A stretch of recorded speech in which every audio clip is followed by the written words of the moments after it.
My perspective is a private sector perspective. I based my discussion entirely on the work I did for multinational corporations when I was running my own company. We took a stake in a New York was an investor relations firm. There are a few takeaways from there. One is that in a merger and acquisitions, staff are severely affected.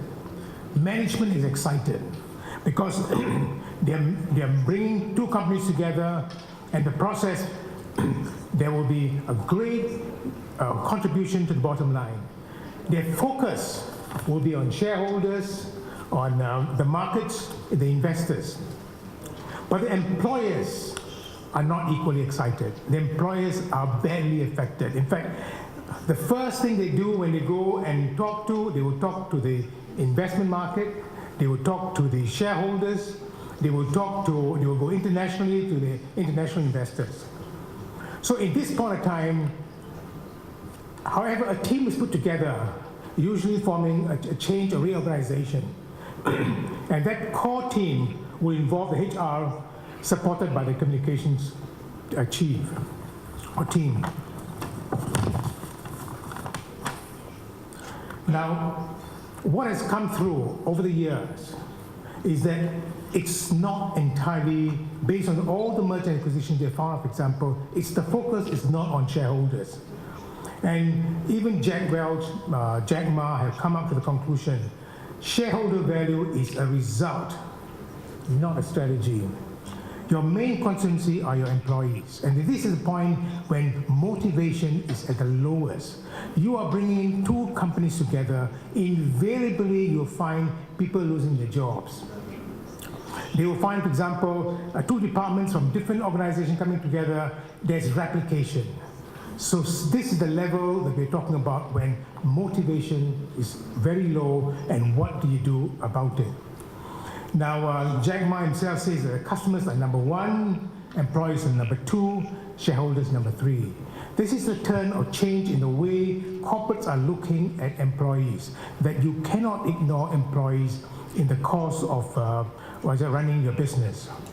Now, thinking in the context of civil service, we are talking about the higher purpose.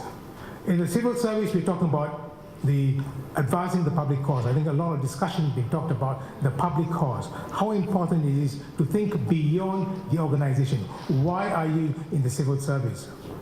If you read through the executive summary done by the hub itself, the colleagues are more trusted. A very important line is that somehow in Kazakhstan, you find that your colleagues are more important than your superiors. That there is also a strong family atmosphere that's focused within the workforce. So the intrinsic factors seem to be stronger based on the executive summary that was presented or made available, at least by what I saw. Now this is an example of higher purpose, that you go beyond your salaries and your promotions and focus more on this one. Now, a growing number in the private sector are also looking at the higher purpose. It is not a side issue or fluffy topic. It is central to the culture of the company. I think culture has been brought up continuously. The people and customers are part of the strategy of the organization. Now, to do that, the CEO is automatically a cheerleader. He's vested, he's deeply invested in seeing that it's successful. He may or may not be the number one, he may be number two, but somewhere along the line, the chairman, the CEO, the top management are assured of a place there, and therefore they are continuously saying, how do we go forward and what do we do about it? Now, on the other hand, the staff are not that equally excited.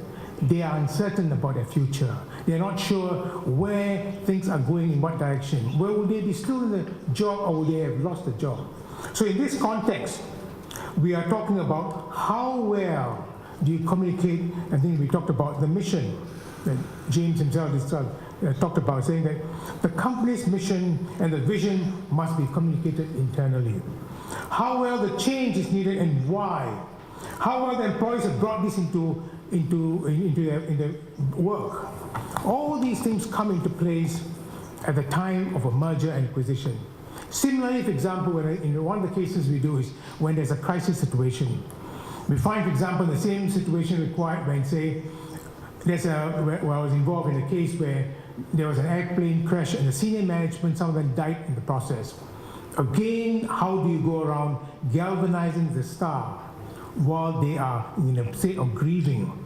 So in both the cases of merger and acquisition or in the case of critical situations, the management of the staff becomes a very critical part. And for that, we need to find, or I use the word, cheerleaders. As I mentioned to you, cheerleaders, top management have no problems in getting the cheerleaders. Can you find the cheerleaders among your staff? That is a challenge posed for the HR or for the management itself. Can you find people who believe in the organization and the things they're serving, the higher purpose of the organization, and share it within? So it's not entirely top down, but it's also within where peers identify. That is hardly mentioned, but in the private sector, they actually invest a lot of time in identifying staff who actually play a role in motivating or actually talking to their colleagues to say, this is the purpose, let's move on and let's do something about it. In fact, as I mentioned earlier, within Kazakhstan, we do have actually a culture where colleagues want to help one another strongly in comparison to advancing, with a view to advance the public cause and not entirely their personal career. Who are the cheerleaders? There are four definitions of people within an organization. There are four types of staff within the organization. The first category will be the cheerleaders, people who spread the ideas, who tell what should be done with the organization, why the organization should do what it's doing, why things are doing well. In effect, they're both high-tech and high-touch. One thing to observe in Kazakhstan on campus is that how people actually move around, there's a lot of touch.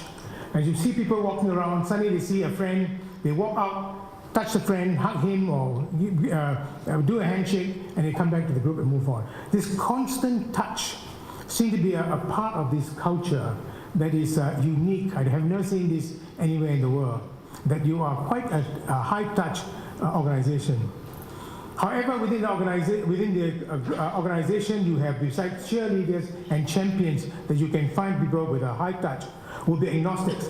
Three-quarters of the people, or most of the people actually, will be agnostics.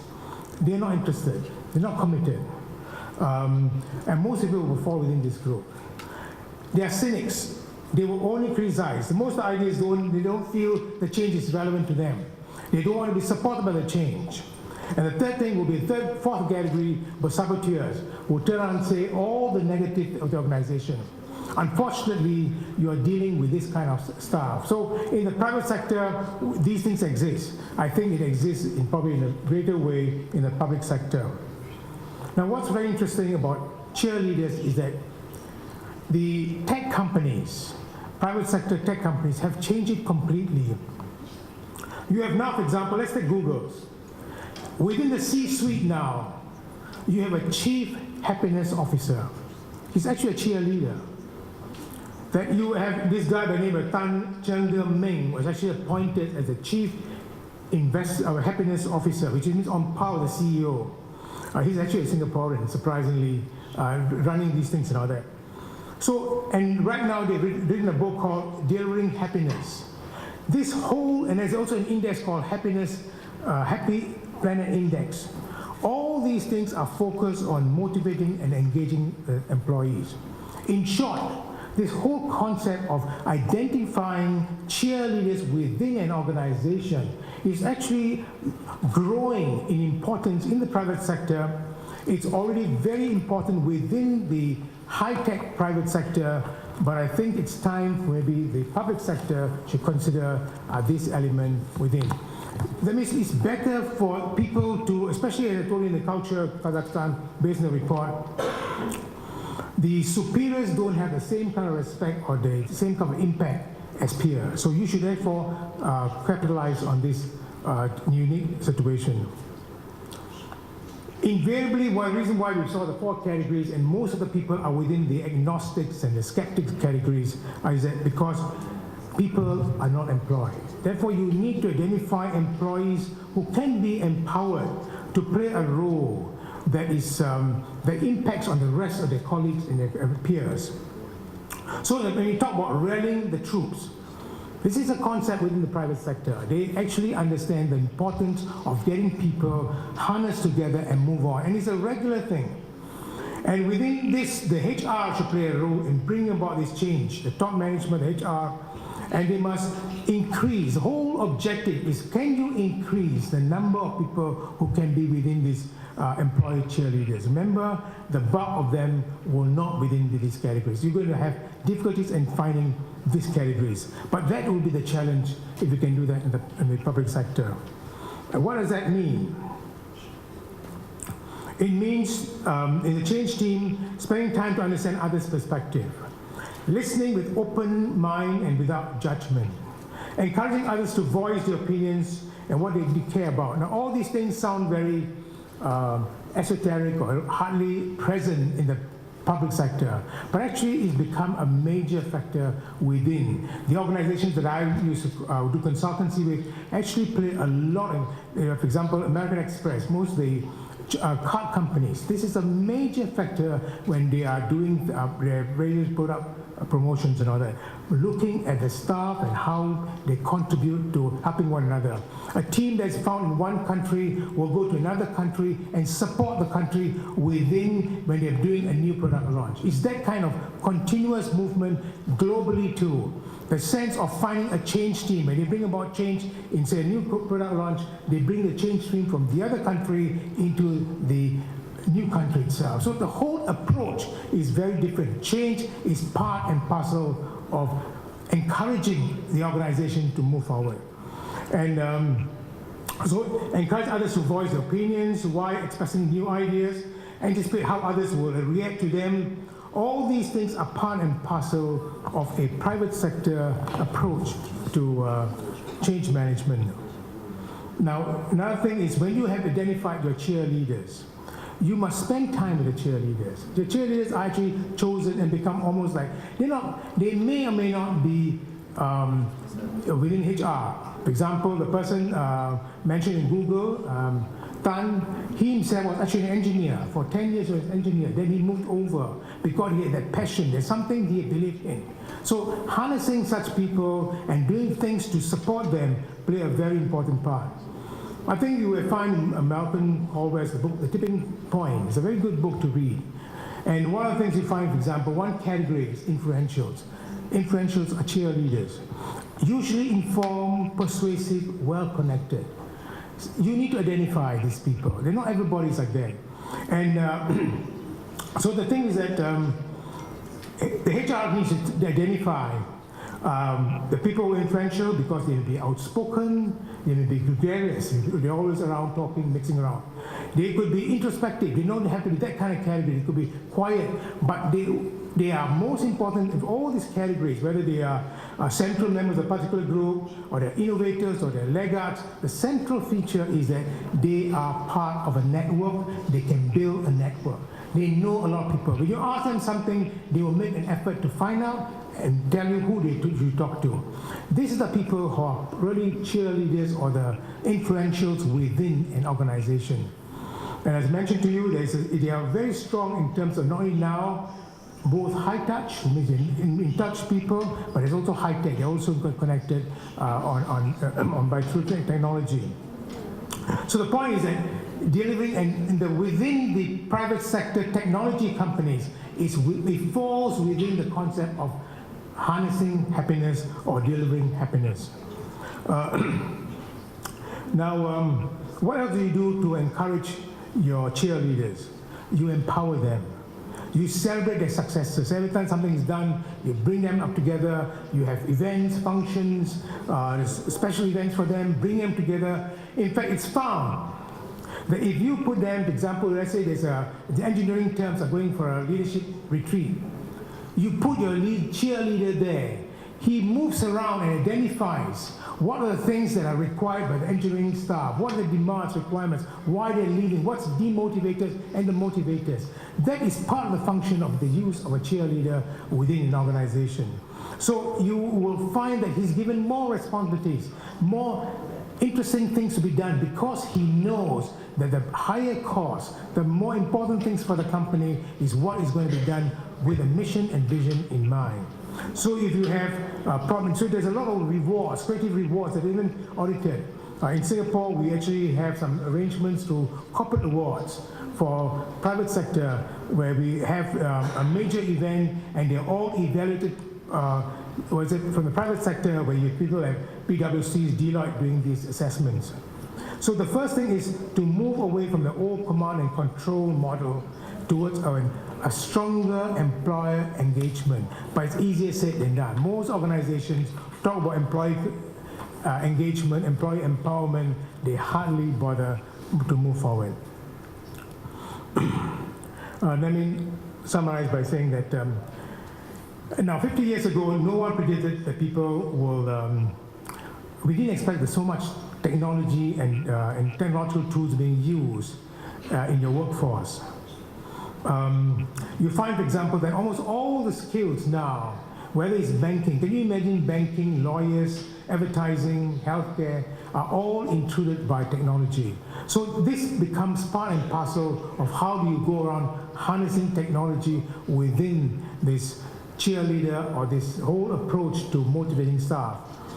The fourth industrial generation, everybody's talking about it. I mean, in Singapore, we talked to the point that I'm from Singapore, and we are now within the civil service now, they've employed Singularity University to motivate, or to at least to bring these higher from the top level all the way down to the most senior staff on how to bring about change. So recently, this Singularity University came and talked to all the top civil servants, followed by all the top government-linked companies, then all the private sector, and then going down to all the staff within or senior management in all these sectors, in order to tell them there must be change. Now, in a sense, if you look back, it's like cheerleading. You're getting a third party to bring about, to say what must be done, what must be changes in the light of, we talked about VUCA world, we talked about fourth industrial revolutions, all these things are there, but at the end of the day, the change comes with the people, the individuals involved. So we must therefore look at the staff itself. Amidst all the jargon of 4.0, education 4.0, talent 4.0, society 4.0, there's so much along these lines and all that. But there's so much wildcards, things that we do not know. Things, you know wildcards. Wildcards are things that are known. You know, so you can predict certain level of prediction. Black swans, you don't even know it hits you. Leaders are bearing this in mind. So when they look at their staff, if you do not have a good staff, if you don't have a highly motivated staff, you will find, for example, that you cannot go around bringing change within the organization. And because it's so difficult to identify change with everybody, you need to identify a core group of people whom we call cheerleaders or influentials. So my conclusion will be that at the end of the day, I think this whole part of the discussion focus on identifying people who in the private sector consider as cheerleaders. Thank you very much. Thank you very much, Mr. Nair. Now let me please give the floor to Mr. Panas Liverakis.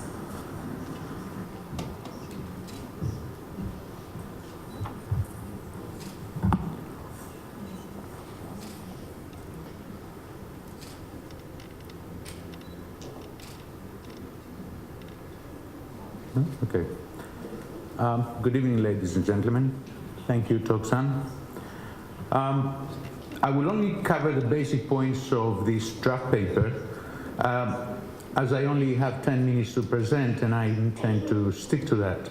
However, whoever is interested to indulge further, please ask me for a copy. I will share with you, as long as you will provide me with your comments and suggestions for improving it. So I'd like to start with the definition of total compensation. And in this context, I'm using a model which is developed by the OECD and which captures the different dimensions of public sector compensation. It encompasses 4 aspects: pay, benefits, learning and development, and working environment. Some of these aspects, as it's clearly illustrated, are tangible and others are intangible. Some involve the individual and the others the group. What each one of them contains is very clearly depicted in the graph. What I like to highlight here is that it is very important to define total compensation. And it has to be widely accepted somehow because it's a crucial issue in many aspects. For instance, a decision on what components, elements to include in the total compensation package for public sector employees will determine the level of parity or disparity with compensation packages in the private sector. More will be said on this issue later when external fairness of compensation is briefly touched upon. Another very relevant aspect of public sector compensation is its size. It's usually measured as a proportion of the gross domestic product and of government expenditures. The overall size of the public sector compensation bill is important, and let me elaborate. Changes in salaries, pensions, and other employment conditions have an impact on government budgets, workforce composition, and service delivery levels. On the other hand, on the flip side, budgetary and fiscal constraints will influence decisions on the size of compensation and employment levels. If there is no consistency with overall financial objectives, any changes in the compensation package will have crucial macroeconomic and fiscal consequences. The graph shows you that the world average of the public sector compensation stands at 6.3% of GDP in 2016. However, in order to understand its true meaning, one should consider it along other areas, such as the share of GDP devoted to health, education, defense expenditures, or whatever other policy area you may think of.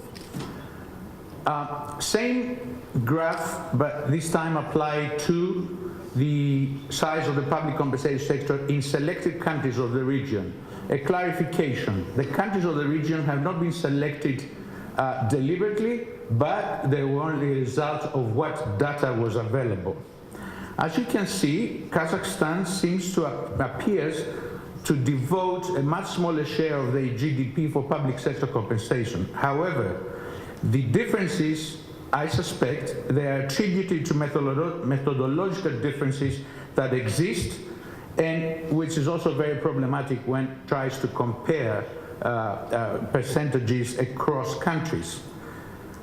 So we are actually looking into it further, trying to discern why there is such a big difference, not only from the average for the region, but also from the world average.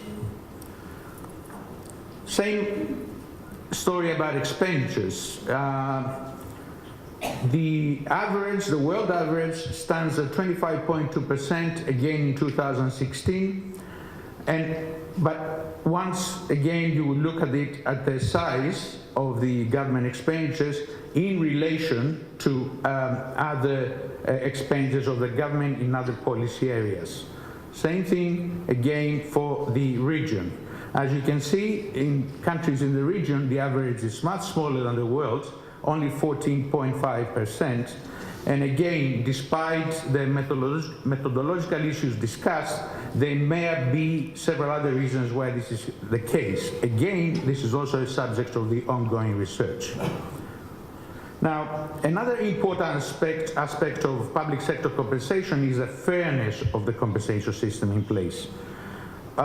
Fairness of the system can be distinguished in two ways: external and internal. External fairness denotes that public workers' employment conditions and rewards for their engagement is analogous to those workers in the private and non-governmental sectors. Assessing external fairness entails considering the extent of alignment to what competing employers, public and private, in the public and private sectors, pay to attract and retain employees who have similar skills and responsibilities to perform a job. On the other side, internal fairness signifies whether the pay differential among all employees is aligned to each position within an organization fairly. In our case, to assess the external and internal fairness of the public sector compensation systems, we looked at two areas only. One was the compensation levels between the public and the private sector, and for the second case, the compression ratio of compensation within the public sector. Now, the comparability of public versus private pay is a major issue.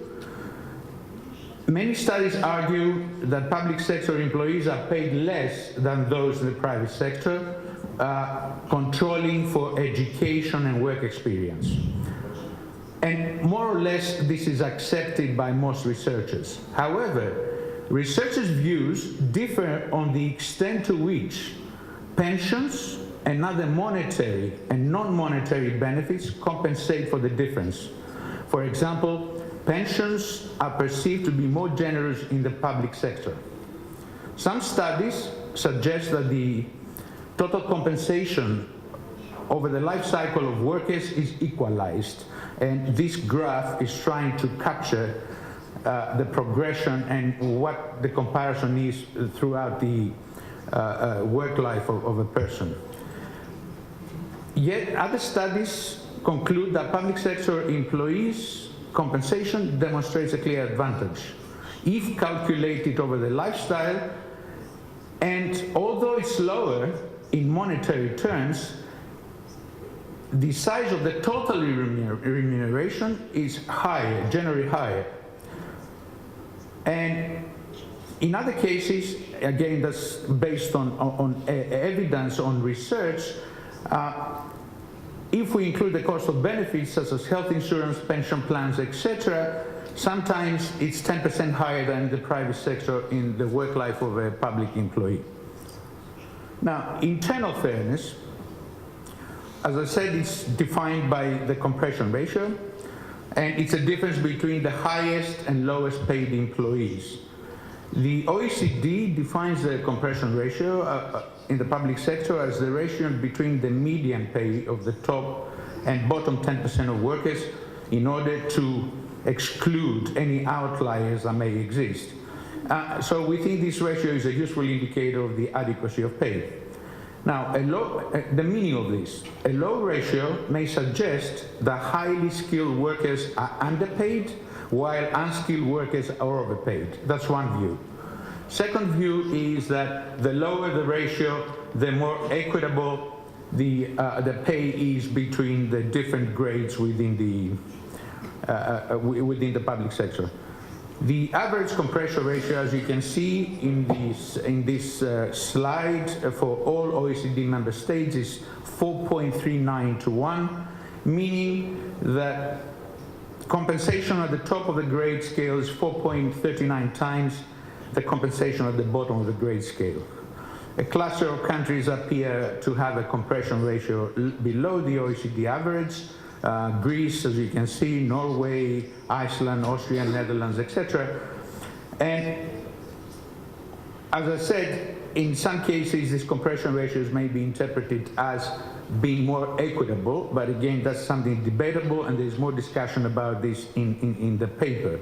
There are also other countries that are well above the OECD average: Italy, Australia, Chile, Colombia, and Mexico, which is a real outlier. I think it's on this slide. I couldn't fit everything on one. Let me see. Oops, sorry. Is Mexico there? Yeah, Mexico, 10.02.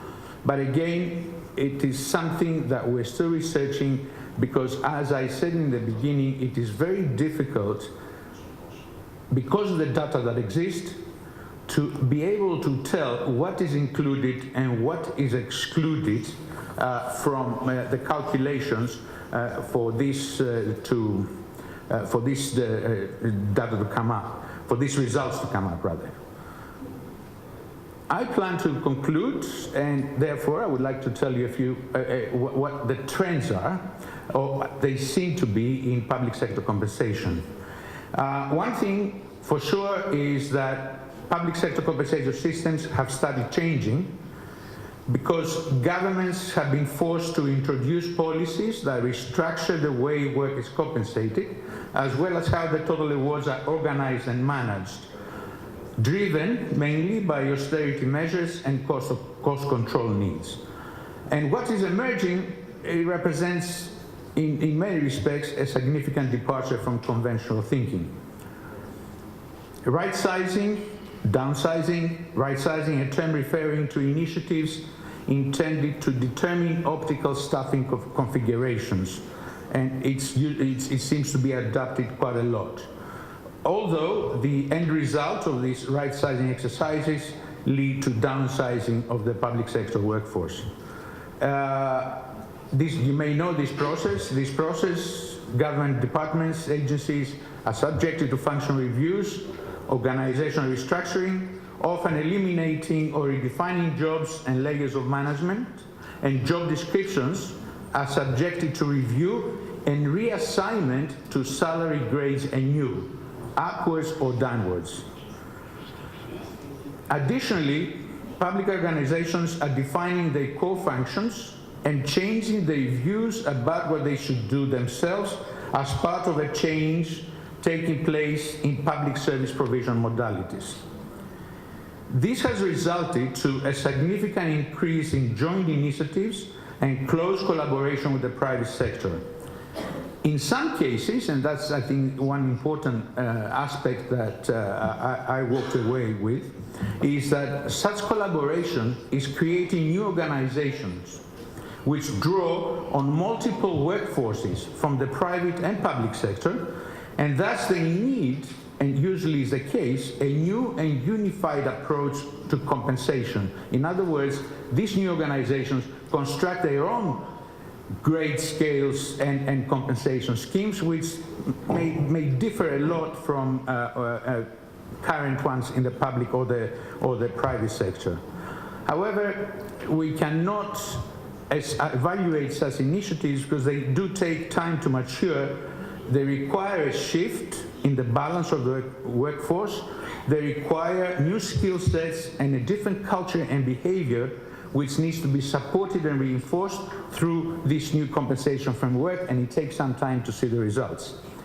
Now, much to the disappointment of Professor Perry, one of the trends that is actually quite strong is linking performance pay with performance, linking employee pay with performance in the public sector. This approach, fortunately or unfortunately, is increasingly common for managers and professional staff. Under various schemes which have been introduced, compensation is adjusted to reflect the assessed level of individual performance or group performance and the results achieved, with higher ratings usually receiving higher rewards. Overall, even though some problems have arisen and that few countries claim to have made a success of the practice, it seems that the transition to performance-related pay will continue in earnest, given the persistent focus on government performance.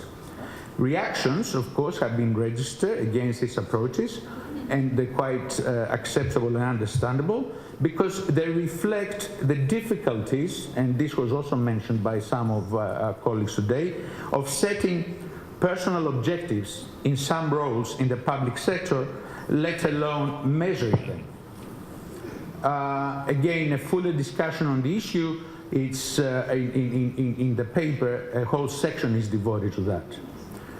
Another trend is individualized pay. Individualized pay for public employees who possess skills and competencies which are in high demand. And it seems to be something that will continue, because considering that knowledge-based jobs are on the rise, public employers are introducing compensation policies that recognize the value of those suitably qualified workers with higher compensation. And there are many examples of that even in Europe. For example, Portugal is paying a high premium, a premium of about 25%, because it is suffering from a severe shortage of IT people. Nearly 60% of the OECD countries provide such special allowances to attract people, and some 35% of them have actually separate pay scales. One more trend is we witness, although it's not very evident, it's mostly evident in countries with Anglo-Saxon tradition and position-based systems. It is not so much spread in countries with career-based systems. This is delegation of responsibility from a central authority to ministries and agencies. In some cases, as I said again, this responsibility is delegated even lower to the level of line managers and supervisors. However, this approach requires that performance systems, at least for the managers, are linked to the performance of their organizations. And I would like to close this presentation by saying that an overall trend that we found is a move towards flatter and more flexible organizational designs and compensation structures that are integrated and harmonized across different staff groups and fewer grades generally composed of wide compensation bands. Furthermore, job evaluation is increasingly being used in the public sector, although in a simplified form, to determine compensation levels. And also, in relation to the last one observes a growing interest in the use of skills and competencies approach in compensation, along with the functional responsibilities and the position of a job within an organization. Thank you very much. Thank you very much, Mr. Liverakis. Dear speakers, we are grateful to you for your presentations that were valuable and remarkable. And now the floor is open for discussions, for questions and answers session. And I would recommend, could you please, dear guests, just identify who do you address your questions, please. Чтобы поменять культуру. А как вы считаете, как в этом ключе именно государственный сектор должен быть связан с системой образования? Потому что ведь этот майндсет нужно внедрять, я думаю, что со студенческих времен, а может быть даже раньше. Я совершенно с вами согласна, и мой личный опыт показывает, что культура – это же поведение, а поведение – это привычка, это стереотип, да?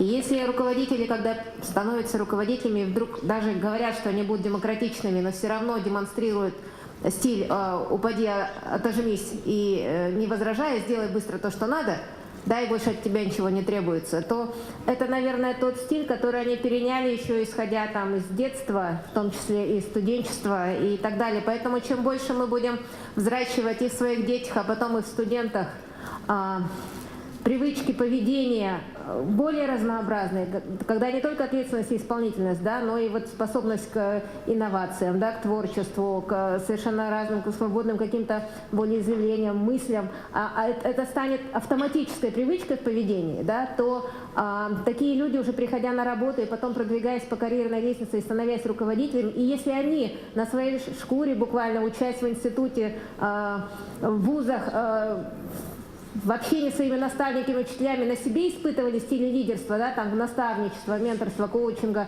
экспертизы, да, поддержки, то и они будут, в свою очередь, демонстрировать на рабочих местах такие же стили поведения. Поэтому, конечно же, изменение культуры – это очень длительный процесс, очень сложный, очень такой тонкий и чувствительный. И мне кажется, основная роль, конечно, здесь принадлежит школам, конечно, но даже, наверное, в большей степени это вузам. Согласна с вами полностью. You're right that it's going to take a long time to change the culture. That is, we're talking about, I mean, if we look back at the Civil Service Reform Act, which started the pay for performance idea, it took 25 years to diffuse across the OECD countries. That wasn't until about 2005 or so. Now, a lot of countries claim to do it, but they may claim to do it, but they may not. But, you know, the timelines are long. We're talking about 25 to 50 years. We're talking about sort of a commitment over a long term. You know, I think two things that have to happen is one, civil services have to come up with a meaningful leadership development strategy to change the way people in the current civil servants behave, particularly at the top levels of the organization. They also may have to make a commitment, I think, like Kazakhstan has done, to developing people who are going to be coming up through the system, to make sure you've got quality staff who are capable of populating the civil service. So I wouldn't expect overnight success, and I would sort of expect commitment for the long term. I think the other thing you got to think about is what are the strategic changes you need to make that are going to sort of help drive the cultural change. And once you identify those and implement them, then you might sort of begin to get sort of a rising tide that will sort of bring you to cultural change. Now, the other thing is that as the speaker on Rosina? Yeah. Commented, you know, there are different cultures across these organizations, so culture is not going to be uniform. But I think we need to think about what kind of culture will sort of solidify the consistencies across the civil service in ways that are consistent with sort of our long-term goals. You're still going to get variations in the nature of organizational cultures given the tasks and the other facets of their environments that affect their culture. Okay, thank you. Countries, advanced economies. But when you mentioned that, you know, you probably wouldn't want the civil servants who are leaving into the private sector back to the civil service after some time, because you assume that these people would be with you know, monetary orientation, monetary incentives. But I would respectfully disagree, because those who are living into the private sector, when it's important to bring them back, because they bring new skills, you know, new practices that might be of high relevance to the civil service reforms, particularly in this country. So in terms of your studies on developing countries, can you please share some insights in terms of what your studies show in motivating civil servants in a developing country context? Thank you. Colleagues at Lee Kuan Yew in 2015 in the Asia Pacific Journal of Public Administration, which sort of laid out the differences between the research done in the research done in the West versus the research done in the East. A lot of it done in China. So you know, that would be a place to go. I would argue that maybe the differences aren't as great as we think they are. But to be honest, I can't off the top of my head, without having sort of delved into that specific research. Now, there is some research on career shifts, and I think it's mainly in developed countries. But again, I think that research is instructive to say that people don't necessarily get to the right job at the beginning of their career. So you may have people who don't get a public sector job because the employment queue is full in the government sector when they come out of, let's say, graduate school. They're graduates of the public policy program here in Astana. At some later point, and taking that private sector experience they have, they may bring their public service motivation, their interest in government, to the government sector. I think that's wholly desirable, and we ought to find ways of encouraging that and not sort of have exclusionary rules that prevent people, let's say, from the private sector getting into the public sector at different stages of their experience levels. And that probably goes in the other direction, but I think my argument in the other direction is that often if we get people sort of who are jumping ship after they sort of check a box on their experience, maybe should not have been in the public sector to begin with, but they got there simply because they said, I'm going to go to work for government get in and get out quickly so I can check that box and sort of elevate my salary, which is primarily personal gain rather than the gain for their government. But I'm trying to think of sort of the research. For instance, we have like 37 studies done in China. Now, is China a developed country or a developing country? Should we expect, first of all, my expectation was that nobody was going to be doing research on public service motivation in China. Why would they be doing research on public service motivation in China? The answer, I think, is that many of the citizens of China would like to see the party adhere to their sort of their high-minded aspirations, as opposed to that which they've performed over many decades in terms of fulfillment of the needs of the citizens. So there's sort of an aspirational element with citizens and scholars in China saying it would be great if we sort of adhered to the logic of public service motivation, because that's consistent with the sort of the party line, which is what we're here to serve the citizens. But they see a disconnect between what the party is doing and what the government is doing, and therefore they sort of jumped on the bandwagon of research to say, you need to begin to pay attention to this, because among other things, it'll help professionalize the civil service in China, which is essential for Chinese organizations to receive or to achieve the highest aspirations for their citizens, which is, I think, again, consistent with the logic behind the Sustainable Development Goals. That is, employing the public passion to sort of get back, not to the behavioral distinction, because one of the slides I skipped over was that institutional argument is also a normative argument. That is, that people aspire to achieve value for citizens. That's a preference or a desire, not necessarily one that's built on the behavioral research.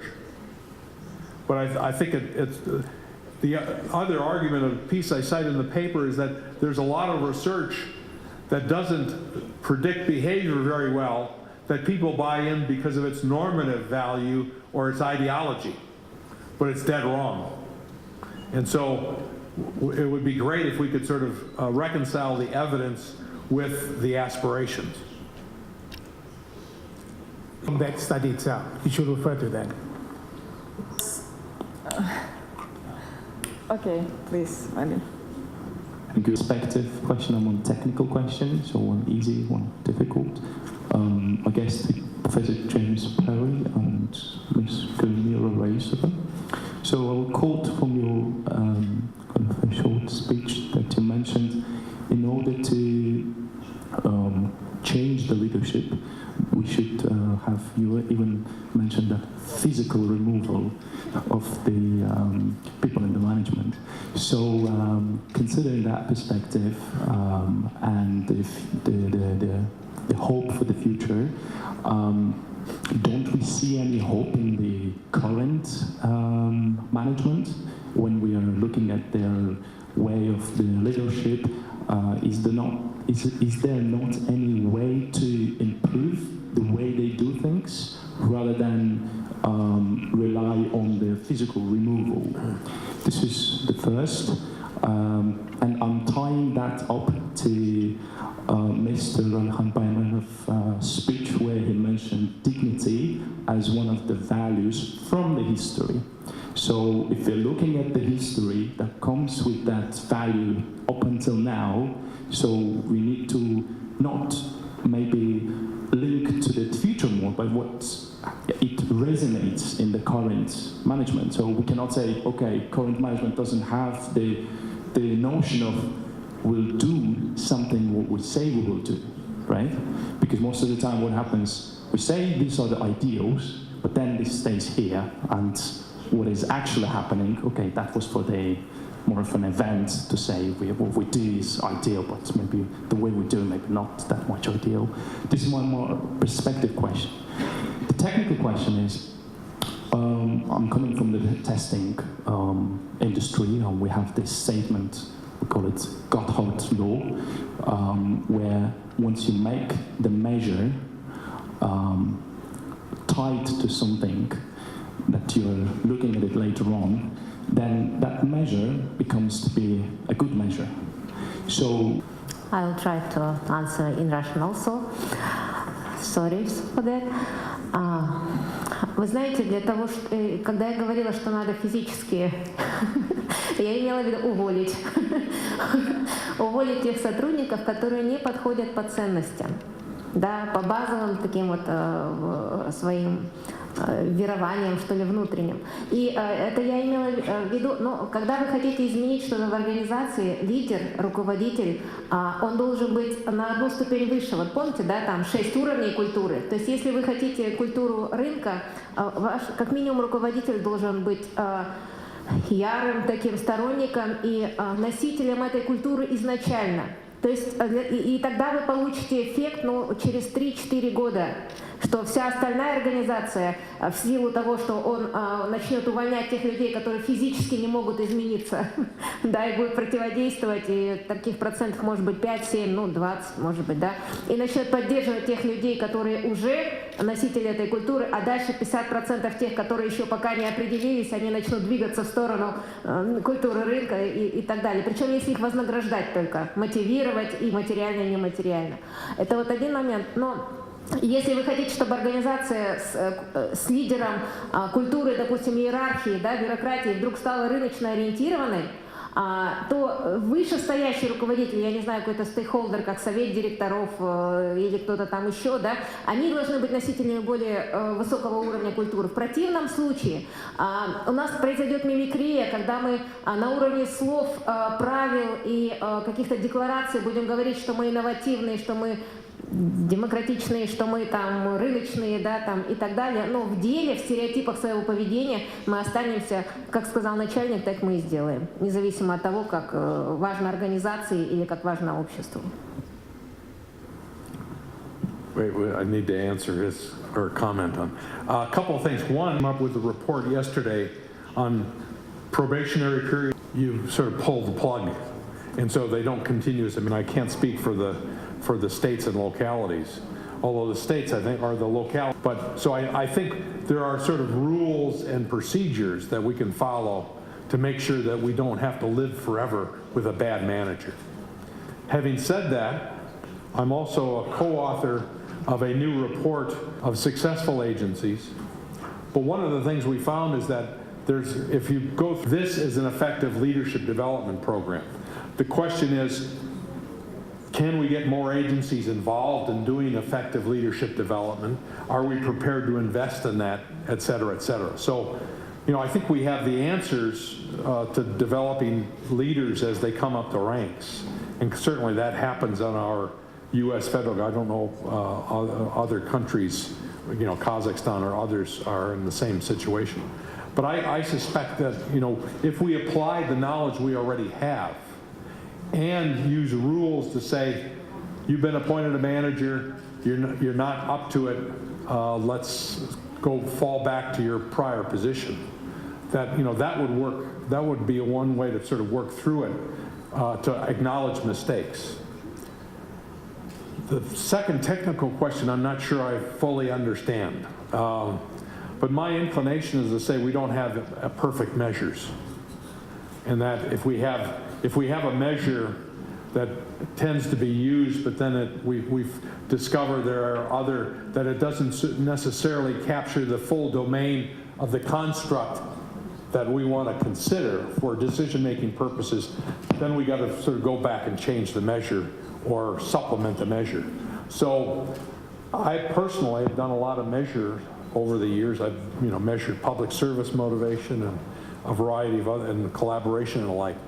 I would never sort of be inclined to say that a measure is perfect once and for all.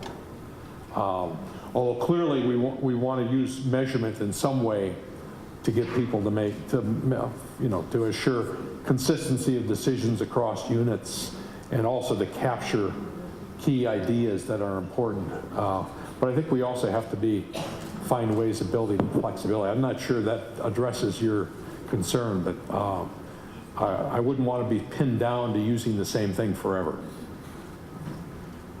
Thank you. So the last question to our guest from China, please.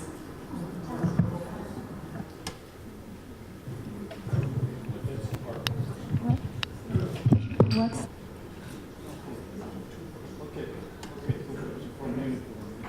Okay, Zhang Xin from China's National Academy of Governance. So thanks to all the very distinguished speakers for this inspiring and insightful speech. And very nice meeting you again, Professor Perry. We have met in Hong Kong before. So you have said something about China's civil servants' motivation things. Actually, recent years, we actually want to do more things in motivating civil servants other than expecting them to fulfill their jobs simply by commitments.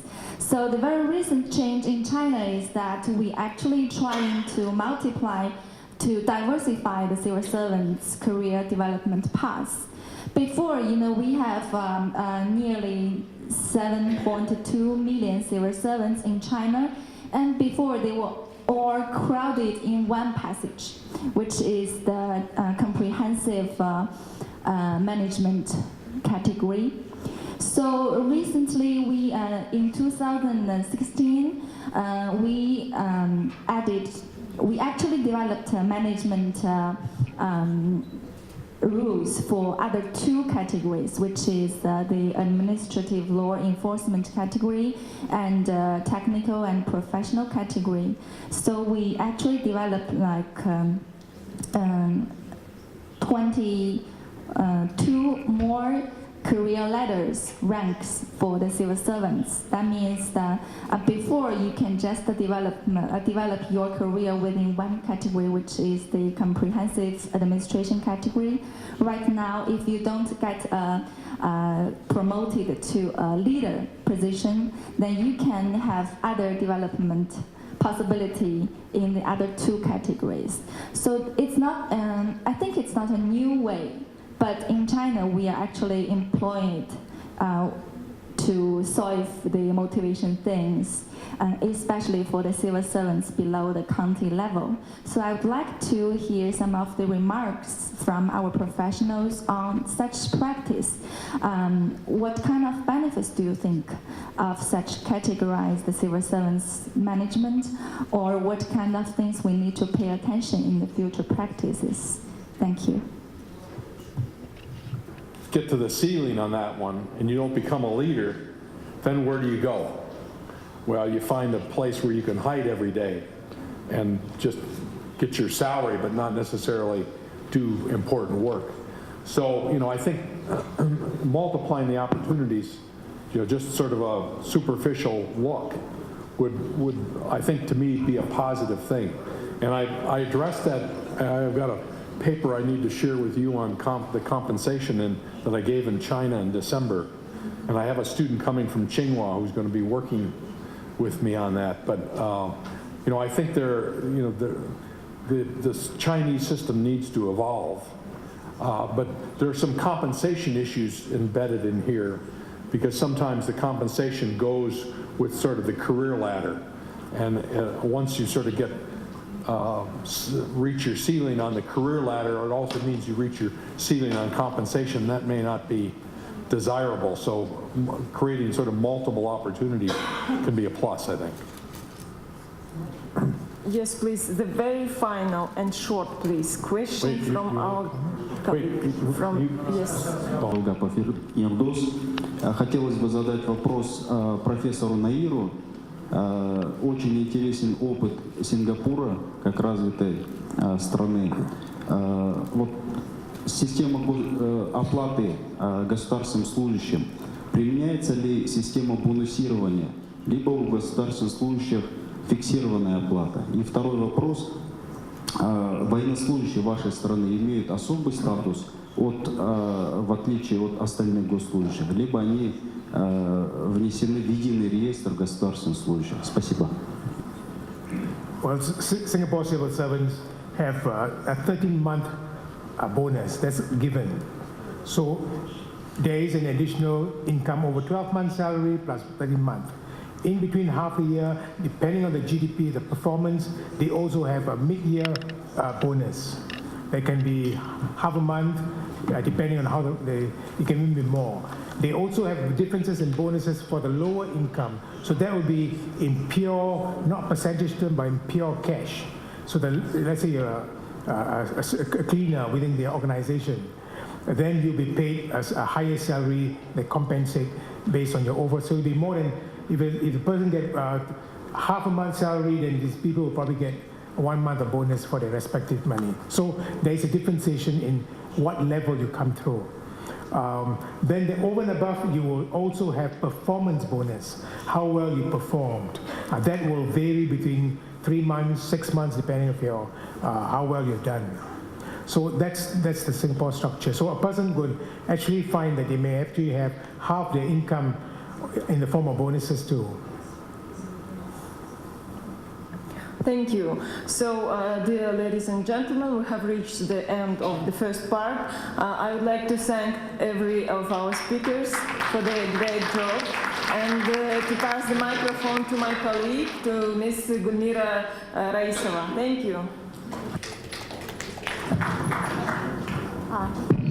Thank you very much. Dear guests, I want to invite to the scene our next speakers. Ms. Katerina Kardava, Director of the Civil Service Bureau of Georgia, member of the Steering Committee of Astana Civil Service Hub. On human resource management. In times of political change, globalization and high social demands, in order to achieve the desired outcome, public institutions need to direct their attention towards the most valuable resource at their disposal, the human capital. Creation of the effective and comprehensive civil service system is an integral part of Georgia's public sector reform agenda. Georgia took a commitment to create a civil service model that would ensure transparent and effective civil service, which would be based on the principle of merit and will promote, support, and reward professionalism. Georgia, as a leader in implementing successful reforms in various fields of public governance, has been able to make significant steps towards introducing modern public governance principles in public institutions. I'd like to focus on a number of new legal frameworks that serve as a solid basis for the development of a professional civil service through increasing civil servants' motivation. The new law in Georgia civil service, that is the most important part of civil service reform, sets out the new rules for hiring the professional civil servants, according to which an open competition is applied only for the lowest fourth rank vacant positions, while for filling the vacancies on higher positions, a closed competition approach is to be applied. Distinguishing between open and closed competitions is a novelty for the Georgian civil service, and introduction of closed competition practice aimed at overcoming the nepotism and protectionism that existed in the country before, as well as to increase the motivation among professional civil servants and to minimize the likelihood of subjective decisions.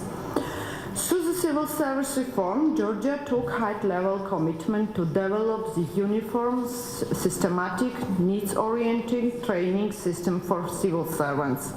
The professional development of civil servants has a role in the creation of new values and implementation of required organizational changes. Thus, it is among the top priority of Georgia. One of the main novelties that law on civil service introduced is the new approach regarding the civil service training system. Until now, there was no clear indication of professional development opportunities. New law obliges public institutions to ensure the participation of civil servants in mandatory professional development programs and facilitates their participation in such programs outside the civil service system.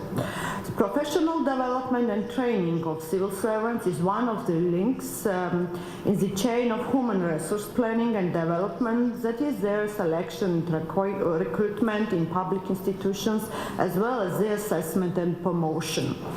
The connection of all elements of this system secures the precondition for the efficient and effective performance of the civil servants. As a result of the civil service reform, in order to identify grounding for career development, improve professional skills, increase motivation, and assess needs for professional development, and thus ensure the organizational development of a public institution, and performance appraisal system was introduced in civil service. Establishment of the performance appraisal system for the professional civil servants is one of the key components of civil service law. The new rules provide for a mandatory annual assessment of performance, the results of which are used for planning, motivation, and professional development programs for civil servants. Goals for performance appraisal of professional civil servants are to support career development, ensure continuous professional development, serve as a motivation instrument, and ultimately support growth and efficiency of individual and organizational level. Outcome of the appraisal create ground for a number of legal consequences, such as assigning grade to a servant, assigning incentive to a civil servants, etc. New legal framework states rules for a new ranking system.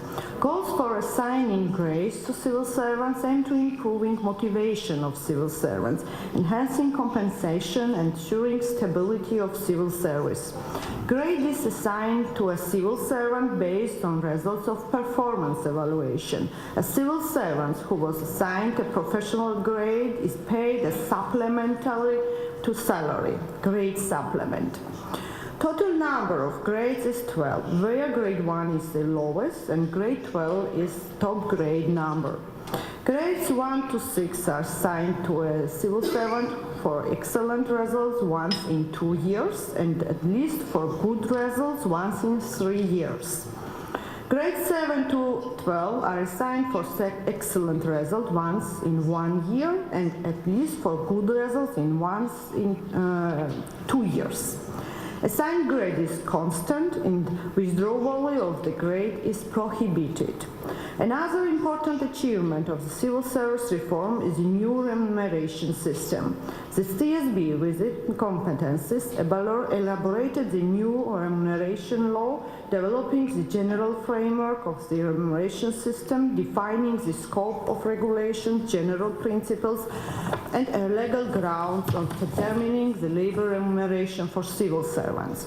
New system of remuneration rests on principles of equality and transparency, which implies the receipt of equal pay for the performance of equal job in accordance with rules established in advance. Governments can only be effective if civil servants are motivated and able to implement policy and services well. In many developing countries, this remains a remote aspiration. Lack of staff motivation is a real-world fact, and Georgia continues reforming the civil service in order to change this reality. One of the steps the Bureau has made for increasing the motivation and emphasizing the importance of civil servants in Georgia from our country is initiating the establishment of the Day of Civil Servants, but it's the Georgia Day of Civil Servants, not international. As a result, in 2018, the Prime Minister of Georgia announced December 19th to be a Day of Civil Servant, and in 2018, the Civil Service Bureau has acknowledged and awarded the long-serving civil servants in Georgia. The Bureau will keep organizing special civil service-related events on this particular day every year. Increasing the motivation between civil servants is one of the goals of the Civil Service Bureau, and thus is reflected in its future plans.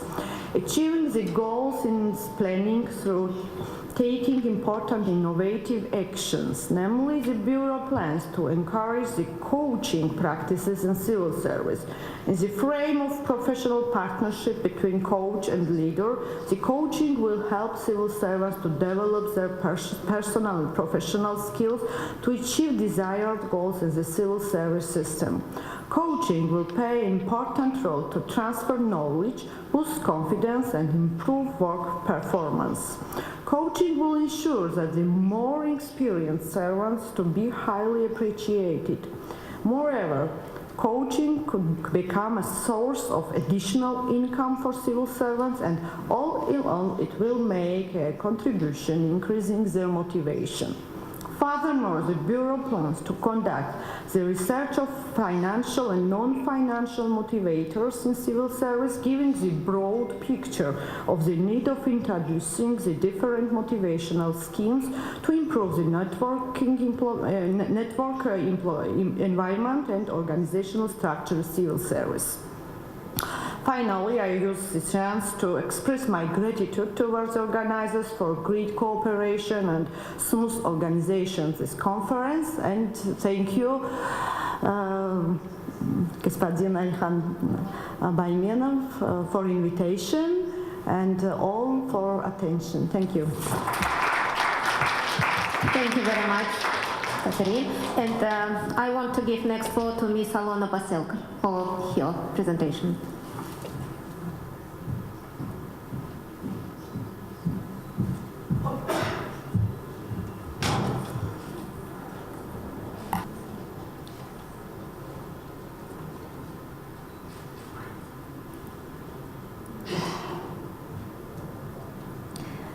Dear ladies and gentlemen, on behalf of the National Agency of Ukraine on Civil Service, I'd like to welcome you today. My name is Alona Paseka. I am head of International Cooperation Unit.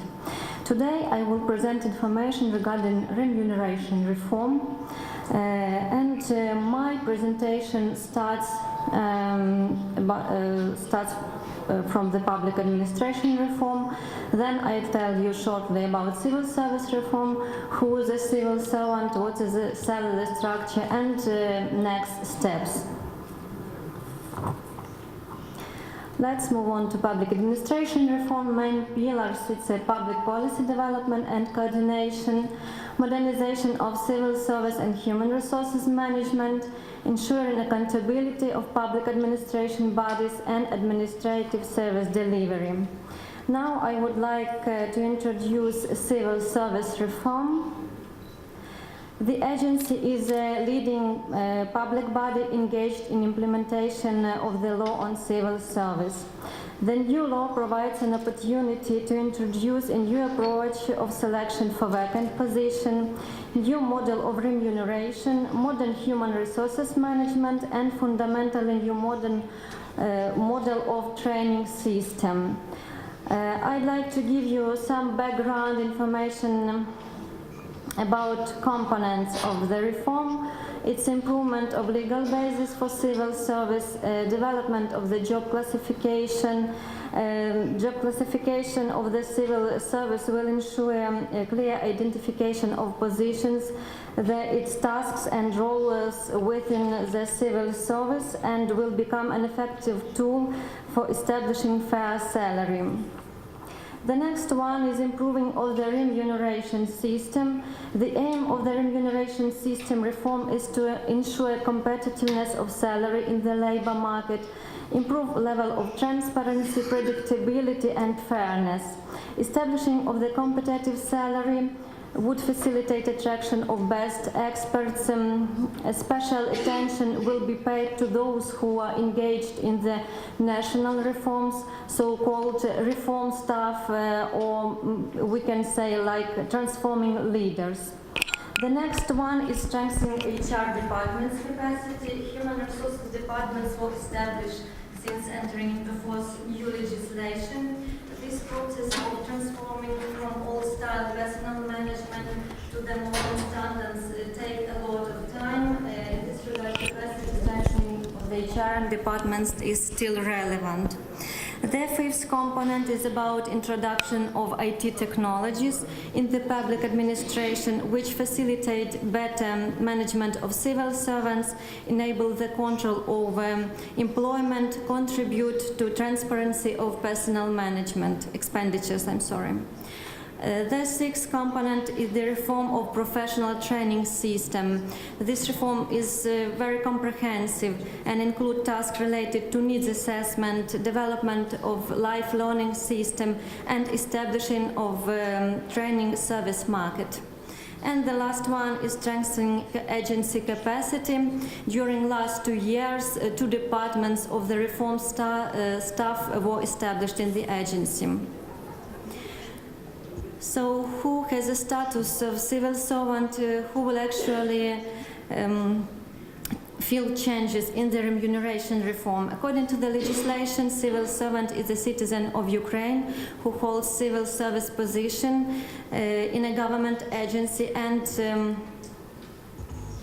receive salary from the state budget. At the end of 2018, total amount of civil servants in Ukraine was 209,785 persons, acting civil servants. Now we will look at salary structure.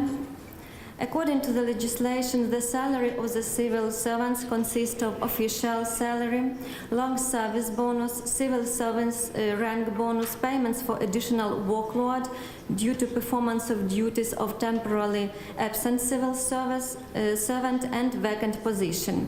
I want to note that bonus for the performance of duties of temporarily absent civil servant consists of 50% salary of this employee.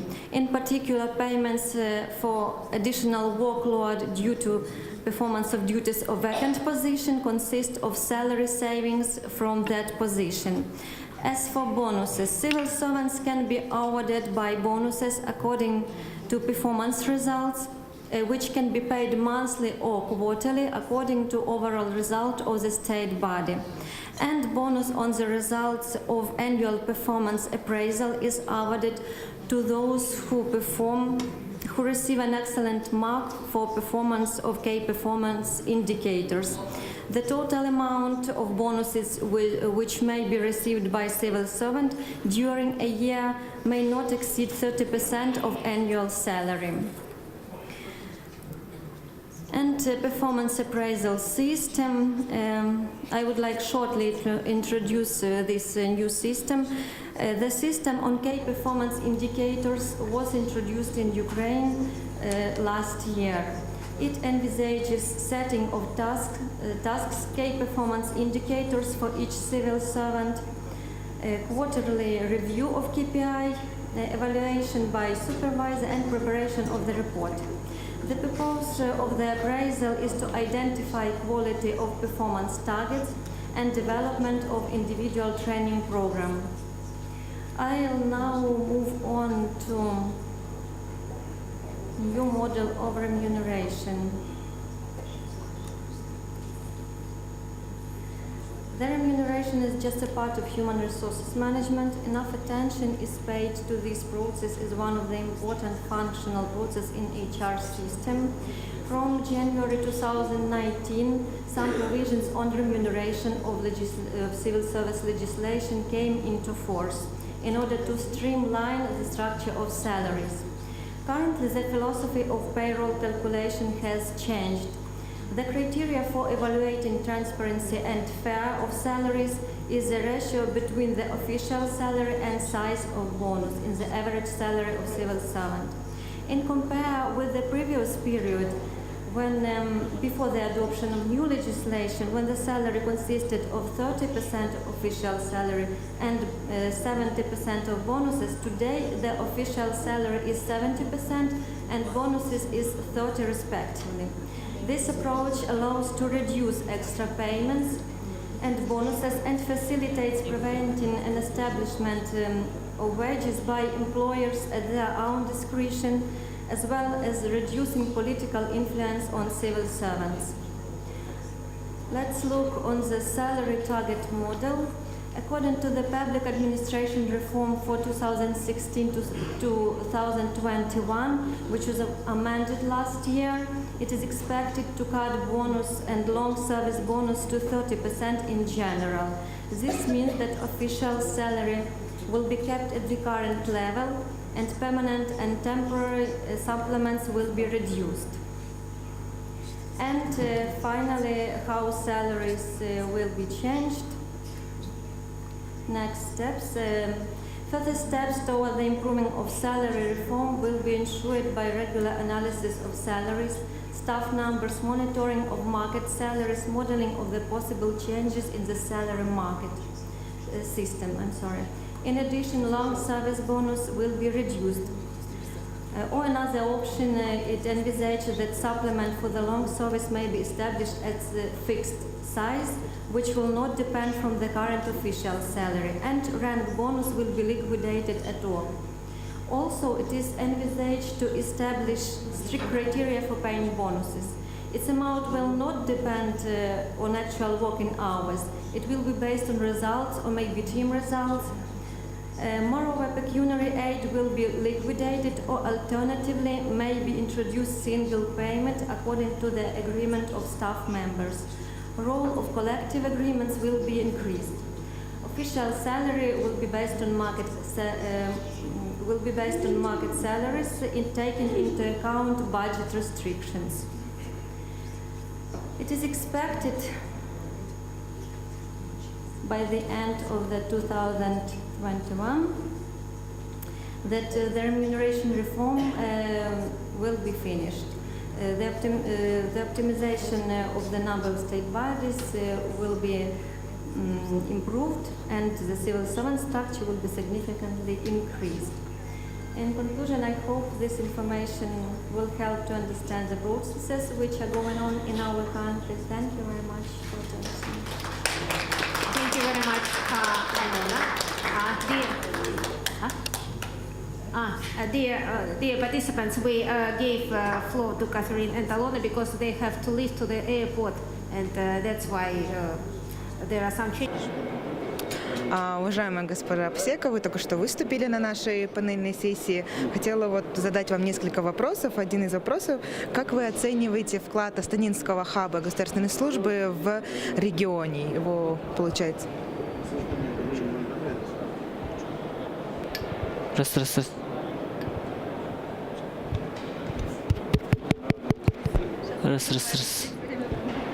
Вы не будете участвовать? Вы не будете участвовать?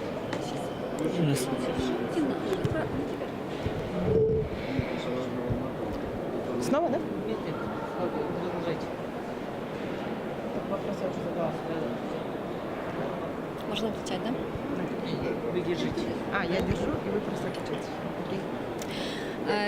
Я думаю, что роль Астанинского хаба очень большая и очень важно, что региональный хаб собирает очень многие страны для того, чтобы обсудить актуальные проблемы в сфере государственной службы. Это и азийские страны, и европейские. Украина — это практически центр Европы. Нам очень важно знать, какие инновации несет в сфере государственной службы восточные страны. И я думаю, что многое мы, конечно, почерпнули и от вас, то есть с вашей реформы государственной службы. Но я также вижу, что и Казахстан взял у нас некоторый опыт по поводу мотивации госслужащих, в том, что начали уже проводить лучших госслужащих, конкурс. Раньше его, по-моему, не было. У нас он уже очень давно. Но это очень приятно, что, возможно, вы одолжили эту прекрасную идею у нас. Да, такая вероятность есть. Также следующий вопрос. Как вы оцениваете важность регионального партнерства для развития стран региона, в том числе и для развития самой государственной службы?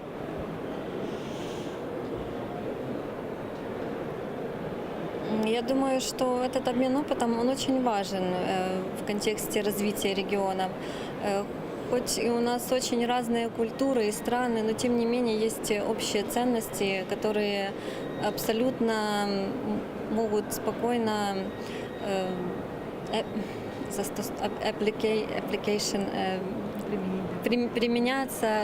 применяться во всех странах региона. Здорово. То есть обмен опытом, вы считаете, крайне важен, да? Я думаю, да, абсолютно.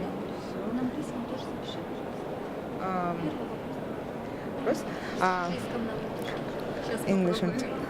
How do you rate the contribution of the Astana Civil Service Hub in the region? I suppose the contribution is significant because we have a platform for the development of ideas and peer-to-peer learning. So even we have different cultures, we can apply совместный. We can apply together the best examples of the civil service in our countries. Great, thank you. Годовая оценка может быть снижена по оценке на основании фактов несоблюдения. На сегодняшний день мы применяем 5 видов оценок. Это образцовая оценка, отлично, хорошо, удовлетворительно и неудовлетворительно. При этом оценка образцовая выставляется 5% служащих, которые получили оценку отлично. То есть поставлена 5% квота. Что дает при получении оценки образцовой комиссия по оценке вносит предложение о назначении на вышестоящую должность, о переходе на 2 следующих шага в сетке оплаты труда, о присвоении очередного либо внеочередного классного чина, о представлении в национальный резерв и о включении во внутренний резерв. Это базовые и обязательные бонусы, которые он получает. И комиссия по оценке может также рекомендовать повышение квалификации данного сотрудника за рубежом, о снятии ранее наложенного дисциплинарного взыскания и о награждении ведомственными наградами. При получении оценки «отлично» комиссия по оценке вносит предложение, которое обязательно к исполнению, это о переходе на следующий шаг в сетке оплаты труда, о присвоении очередного либо неочередного классного чина и о включении во внутренний резерв. В качестве дополнительных видов мотивации могут внести предложение руководству о повышении квалификации данного работника за рубежом, о снятии ранее наложенного дисциплинарного взыскания, а также о награждении ведомственными наградами. При получении оценки «хорошо» комиссии по оценке вносится предложение о переходе на следующий шаг в сетке оплаты труда и о присвоении классного чина. Это обязательные и могут быть дополнительные бонусы о повышении квалификации за рубежом, о снятии ранее наложенного дисциплинарного взыскания. При получении оценки удовлетворительно комиссия по оценке вносит предложение о повышении квалификации служащего в рамках ежегодного государственного заказа на обучение или на обучение внутриведомственного обучения. При получении оценки неудовлетворительно вносится предложение о ротации служащего, о понижении его должности, о понижении классного чина. И если сотрудник 2 года подряд в одном и том же органе получает оценку неудовлетворительно, то вносится предложение о освобождении служащего от занимаемой должности.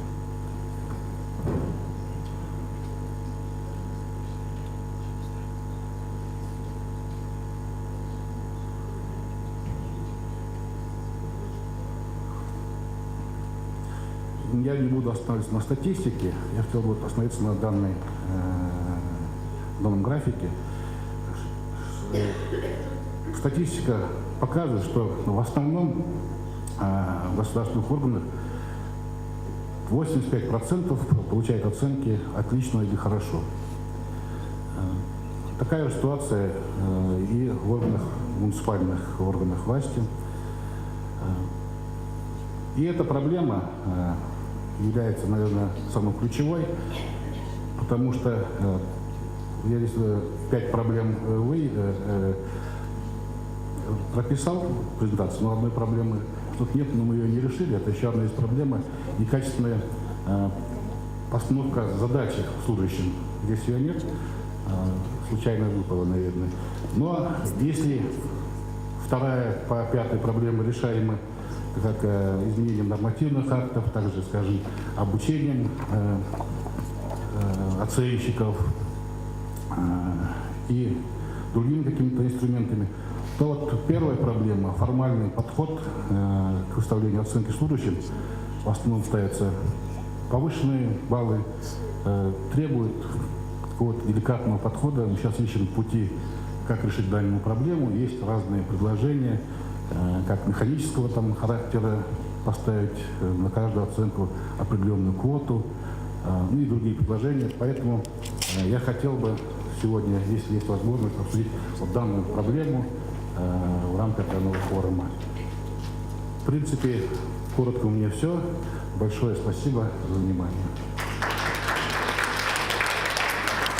Спасибо большое вам. Я думаю, в конце, когда у нас будет время для вопросов, мы сможем обсудить эту проблему. И следующее слово я представляю Жандосу Хасену. Жандос, огромная просьба, так как ваш руководитель Айгуля Монтаевна Шаимова уже выступала и рассказывала подробно о текущих реформах в государственной службе Казахстана. Очень коротко, так как мы... Правда, я буду короток. Я последний спикер. Так, действующая система оплаты труда вообще внедрялась 15 лет назад, и она уже морально устарела. В этой связи у нас назрел вопрос, как его вообще поменять или как его реформировать. В этой связи мы совместно с Хабом и компанией, нашим разработчикам, перешли к разработке новой системы, которая основывается на факторной бальной шкале и на бонусной системе. Данная методология она используется группой компаний, если говорить точнее, 174 компании, и на презентации вы можете увидеть профиль этих компаний. Более того, подобные механизмы используются в передовых странах ОЭСР, а также ООН, Всемирном банке и Азиатском банке развития. Новая система вознаграждения, она решает два больших проблем, которые присутствуют при действующей системе. Это первое, она решает вопросы диспропорции между центрами и регионом. Вторая решает вопрос внутренней справедливости, когда при оплате труда равнозначных должностей с различным вкладом в деятельность организации. В соответствии с методологией каждая должность оценивалась по 3 ключевым факторам. Вы их видите на экране. На них я не буду останавливаться, презентацию могу вам передать. По каждому из факторов у нас выводится балл, а их совокупность определяет место должности в иерархии должностей. Должности в одном грейде считаются подобными по своей ценности для организаций, которые в большинстве случаев получают аналогичные базовые оклады. Поэтому в ходе подготовки постоянной части нами была проведена масштабная работа по оценке должностей и по подготовке соответствующего распределения, которое вы видите на экране. Более того, эти должности были распределены по функциональным группам, согласно их профилю деятельности. 4 функциональных блока. Блок CSE – это высшие управленческие звенья. Функциональный блок – это те должности, которые занимаются формированием и реализацией государственной политики. Функциональные блоки Б – это содействующие должности. Функциональные блоки С – это вспомогательные должности, на которых возложены технические функции.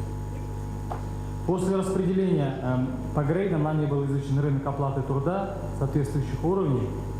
Для текущего пилота уровень заработной платы был определен на медианном значении рынка оплаты труда в целях исключения возможности искажения данных. Данная система внедрилась с начала 2018 года. Изначально шли 4 пилотных госоргана. Это агентство, Минюст, Акимат Мангистау и города Нур-Султан. Но с декабря прошлого года дополнительно мы включили Алматы и Шымкент. На презентации можно увидеть предварительные положительные результаты этого проекта. Так, в 2 раза снижен отток кадров, сокращена диспропорция между центрами и регионом от 70 до 10%. В отдельных случаях конкурс достигает 60 человек.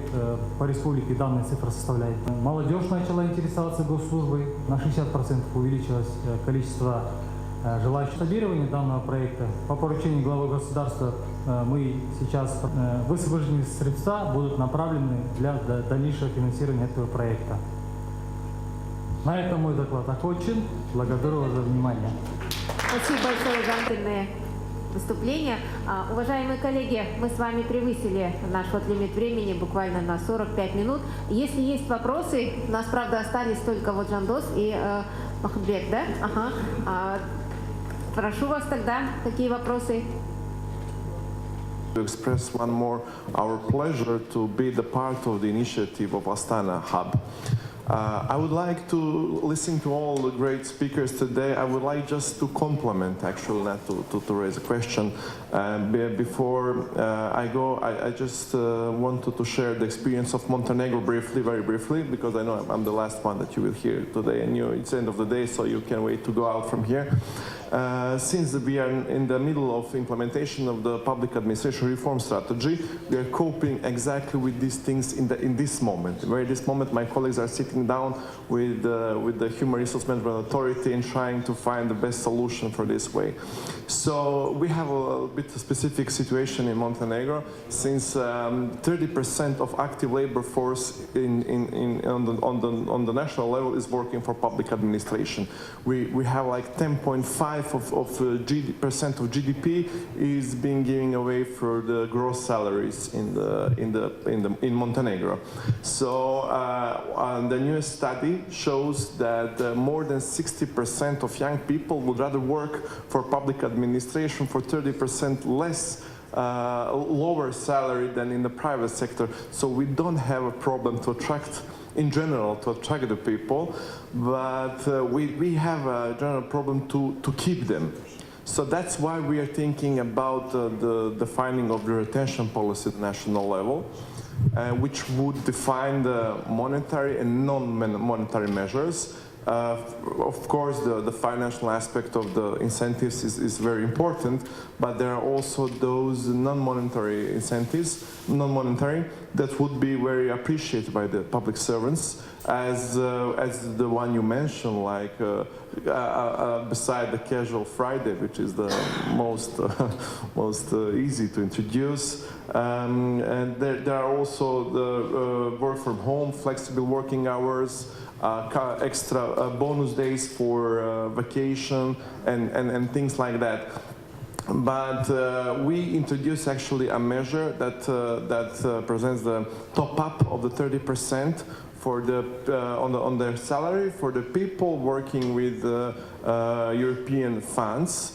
But considering the fact that their very specific profile and time needed for to gain the skills, so we introduced this measure, but we have to do it also for the IT people, which are a very important aspect of the public administration, and for the engineers. And considering the market supplement that they would give, that they would receive in the private sector. Another challenge in Montenegro is that we have to optimize the number of employees, and we are working very intensively together with the European Commission, World Bank, and OECD to do that. So we defined the optimization plan, and its implementation is in the progress. So we introduced the recruitment freeze in public administration, so we are not recruiting anyone except some exceptions. And then now we have those challenges to decrease the number of employees and to motivate the remaining one that will stay actually in the public administration, knowing that we will produce the negative effects, the negative atmosphere in the public administration. We have to be very creative to motivate them, because this everything comes to the human, to humans, regardless how developed technologies we have. Like the functionality of the administration comes right from public servants. So I'm sorry if I took your time. Thank you. Much for sharing with us your practices. And Alexander Mихайлович, please give your comments. В первую очередь поблагодарить всех спикеров и особенно профессора Перри. И вот как практик, человек, изучавший международный опыт, я хочу разделить с ним озабоченность и осторожность при введении систем оплаты, связанные с результатами труда в государственном секторе. Потому что на самом деле это влияет напрямую на понимание миссии госслужбы. Это служение нации, либо это преследование каких-то других целей. И в этом есть большая концептуальная разница между частным сектором. Другой вопрос, что всем госслужащим нужно поднимать зарплату для достойной жизни, но она должна сопровождаться социальным пакетом. Надо сказать, что в странах нашего региона и в ряде стран социальный пакет, он спрятан. Потому что кому-то дается служебное жилье, кому-то дается служебный автомобиль, кому-то даются другие, кто-то пользуется бесплатным медицинским обслуживанием, кто-то не пользуется. И мне кажется, вот это все надо считать. И тогда окажется, что бонусы получат те, кто и так уже пользуется дополнительно этими благами. И это меняет корпоративную культуру госслужбы. Мне кажется, в этом надо быть осторожным.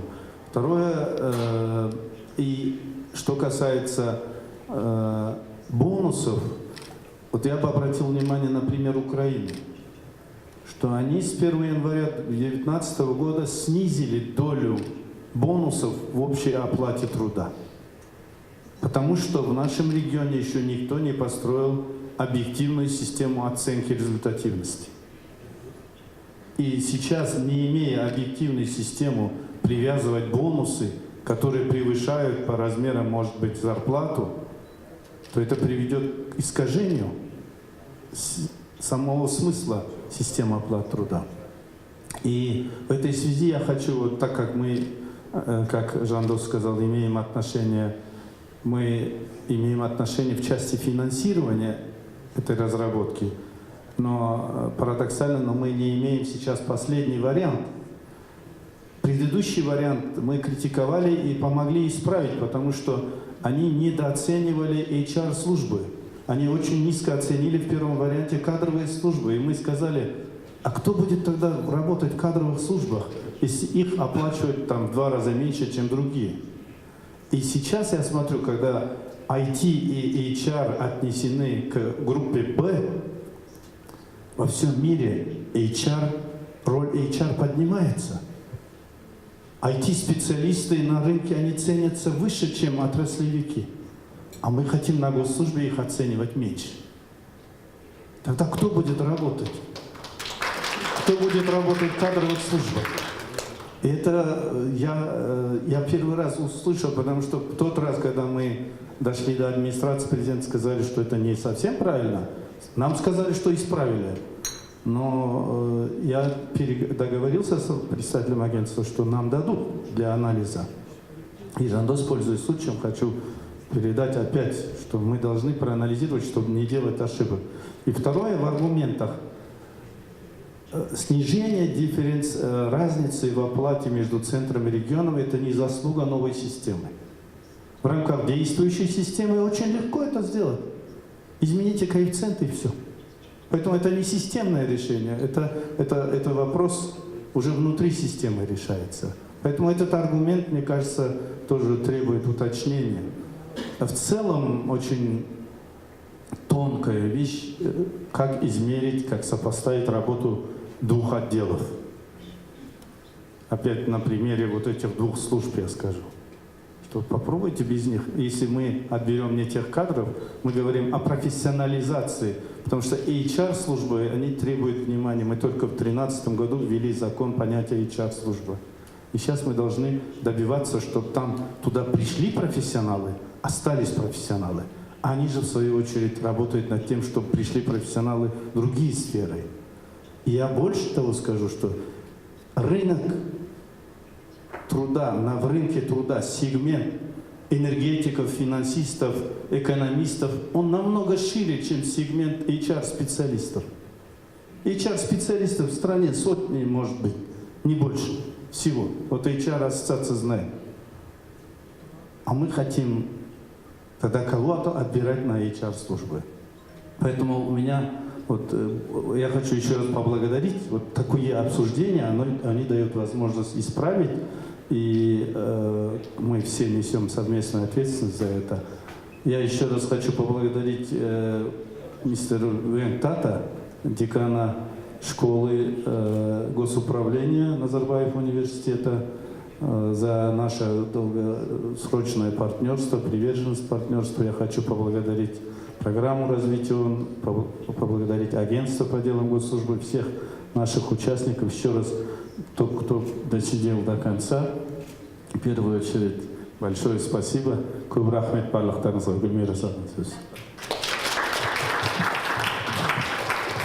Уважаемые участники, позвольте на этом завершить нашу работу, очень плодотворную, очень насыщенную, и пожелать нам всем успеха и новых свершений. Спасибо большое.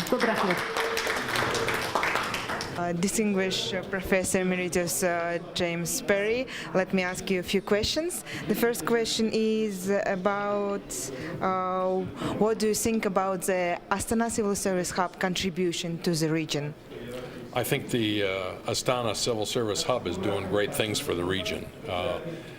I know of no other organization that has brought together so many countries where there's sort of serious conversations about civil service and the development and improvement of civil service, which I think is sort of a magnificent contribution. So I'm very impressed, and that I think is a function of your leadership, the chairman, Baimanov, and the UNDP, and others in the government of Kazakhstan, who I presume has supported this. So I think it's a very valuable initiative, and it's doing great things for the region.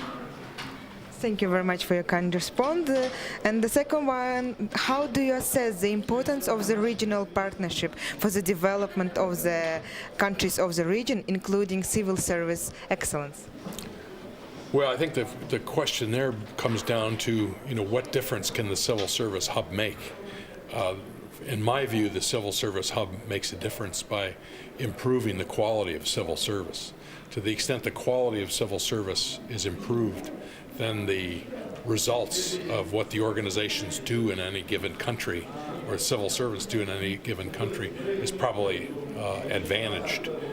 And so that's an important step toward the betterment, not only of the government and sort of achievement of good government, but it's also the betterment of the lives of citizens of the country. So very important activities. Yes, great. And one question just from me. How do you feel about this panel session when it's finished? What is your feelings? I'm worn out. I sort of spent a lot of time preparing, and the combination of preparation and then the difficult trip to Kazakhstan has sort of, and jet lag, which is something that probably haunted me more this trip than it has some other trips I've taken to Asia. But I think it was a very fruitful conversation. We all went over, which I think suggests that we all have more to say than we actually had time to say it. So, but I'm sort of pleased to meet the people here and learn. When you go on trips like this, you typically learn more than you give to the other people. So I'm grateful for that. Thank you very much. Thank you for your responses. And you're free now because they're making photos. Уважаемый Газбек Саганбаев, вот уже закончилась наша панельная сессия. Мы хотим задать вам несколько вопросов. Первый вопрос у нас будет: как вы думаете, какова роль и вклад Астанинского хаба государственной службы в регион? Я как один из руководителей государственной кадровой службы Кыргызской республики, наша кадровая служба стояла у истоков создания данного хаба по инициативе господина Баймена и правительства Казахстана. За этот период он превратился, студенческий хаб, в хорошую диалоговую площадку. Есть возможность послушать новые тренды в сфере госуправления, госслужбы, а также обменяться опытом с коллегами из других стран по реформированию, по улучшению эффективности деятельности как госорганов, так и системы государственной службы в наших странах. Поэтому, я думаю, роль хаба в улучшении профессионализации государственной службы неоценима. Во всяком случае, для меня и для Кыргызстана было очень полезно на этой площадке обменяться мнениями и взять опыт, скажем так, передовой опыт, не наступая не совершать ошибки, реформировать нашу государственную службу. Спасибо большое за ваш ответ. Также у нас вопрос. Как вы оцениваете важность регионального и вообще партнерства глобального для развития стран региона, а также в том числе для самой государственной службы? Ну, региональное сотрудничество, от этого никуда не денешься, мы соседи. Но если брать хаб, Астанинский хаб по государственной службе, он уже перерос регион, он уже стал межрегиональным. Ну, как я сказал, региональное сотрудничество, мы обязаны сотрудничать с соседями и в сфере госслужбы, и в экономике, и находимся, скажем, на одной экономической площадке, в одном союзе и так далее. Исторически связывает историческое прошлое, и, думаю, будет связывать и хорошее будущее нас. А в сфере, я уже, наверное, повторюсь, в сфере госслужбы данная организация, данная диалоговая площадка позволяет не совершать ошибки, которые возможно совершить при реформировании или улучшении госслужбы, потому что другие страны, может, раньше прошли этот путь, у тебя есть возможность на их опыте избежать каких-то больших или малых проблем при улучшении своей службы. Поэтому роль очень хорошая и важная для данного хаба, так считаю. Спасибо большое за ваши ответы. Очень приятно получить такую оценку. Приятного вам вечера оставшегося. Yes. Miss Chang Shen, how do you feel about this panel session? What is your feelings? Well, I think this session gives me very valuable feedbacks. So I think this experience is quite inspiring for me, like the theme of the conference. And I got a little surprised by how much work the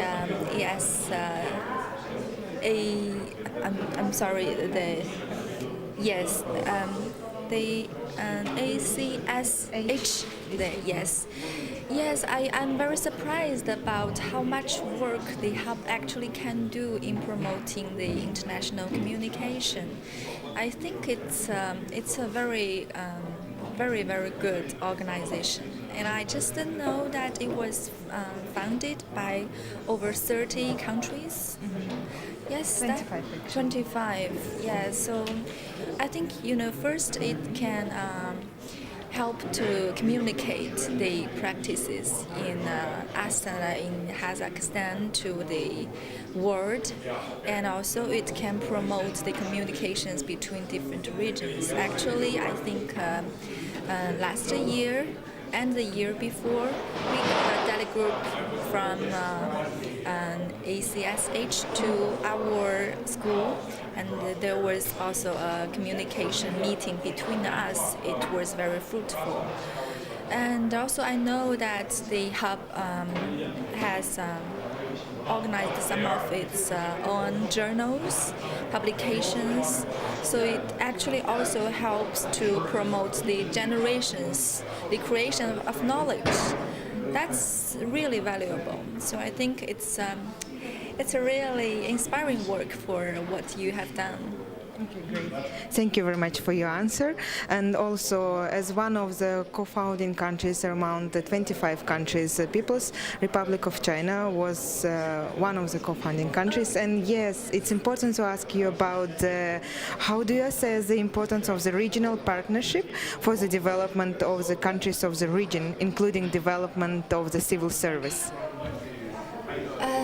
I really think the regional cooperation is very important to us nowadays because, we are living in a new era. It's a globalizing era, and we are facing more and more challenges.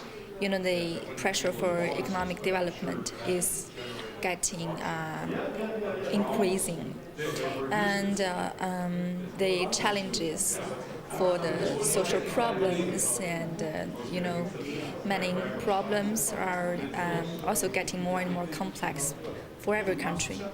So actually it puts up a lot of governance abilities challenges to every country. And government today need to work with other partners, social organizations, private companies, but still, today I still think that government is the most critical subject in the global governance because it has such overwhelming influence to people's lives, every respect. So I think to improve a country's governance ability, a state government's governance ability, the most critical factor is to improve the ability of the people working for governments. So the government's capability, that's the most important thing. So it's very important for us to improve the civil servants' capacity, to build the civil servants' capacity. And, different countries, they have different tasks, they have different history, they are facing different problems. But human beings, we are the same. So I think for the sharing between the civil service system, the development, we actually have a basis. And also I think through the international communication, we can learn what other countries are doing, we can borrow their lessons, we can improve our own system. So after all, I think it helps to contribute to an improvement for the governance capacity of every country. Thank you very much for your time and answers, and I'm looking forward for our fruitful cooperation between two organizations. So yes, thank you very much for coming and being part of the Astana Economic Forum, especially for ACSH panel session. Thank you.